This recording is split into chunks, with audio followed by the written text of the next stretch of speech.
O que muitas pessoas não entendem é que para atuar dentro dos ofícios das coisas de Deus é necessário ter essa autoridade, sempre foi assim.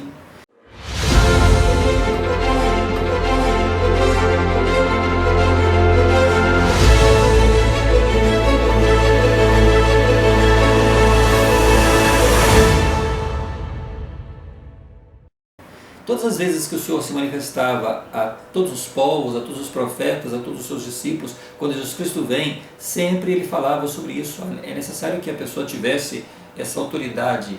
Ninguém toma para si essa honra, a não ser que ele seja chamado para tal. Houve um caso de um senhor chamado Uzá, que ele toca a arca sem essa autoridade, ele não era levita. E ao tocar a arca, então, ele morre. As escrituras relatam o seguinte: e chegando à ilha de Nacon, estendeu Uzá a mão à arca de Deus e pegou nela, porque os bois a deixavam pender. Então a ira do Senhor se acendeu contra Uzá, e Deus o feriu ali por esta imprudência, e morreu ali, junto à arca de Deus. Então a arca estava sendo conduzida, e quando Uzá viu que a arca podia cair, ele correu para segurar a arca. Naquele momento, então, ele morreu, porque ele sabia que não poderia fazer isso. Deus não tinha dado a ele essa autoridade, a autoridade pertencia aos levitas. Em Hebreus, no capítulo 5, está escrito: e ninguém toma para si essa honra, senão o que é chamado por Deus, como foi Arão. Arão era o irmão de Moisés, ele era levita, então ele tinha essa autoridade.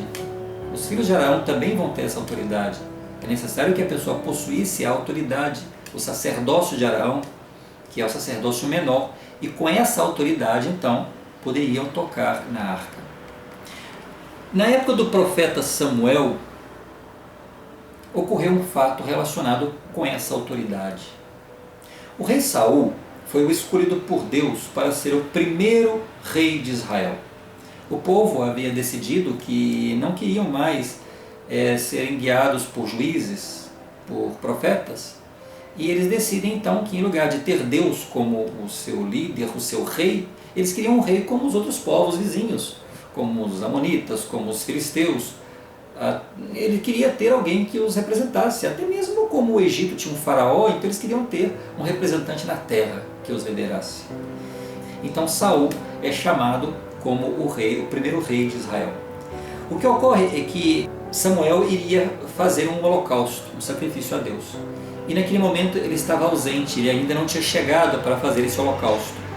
E Saul estava percebendo essa circunstância, então o que ele faz?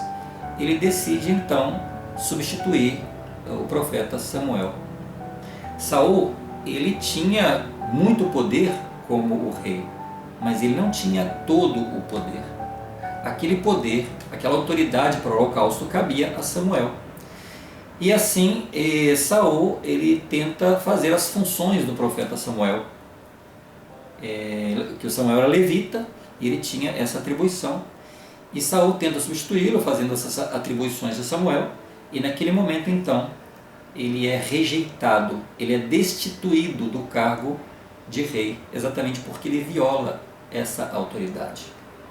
Diz as Escrituras: então disse Samuel a Saul: procedeste neciamente e não guardaste o mandamento que o Senhor teu Deus te ordenou, porque agora o Senhor teria confirmado o teu reino sobre Israel para sempre. Porém, agora não subsistirá o teu reino.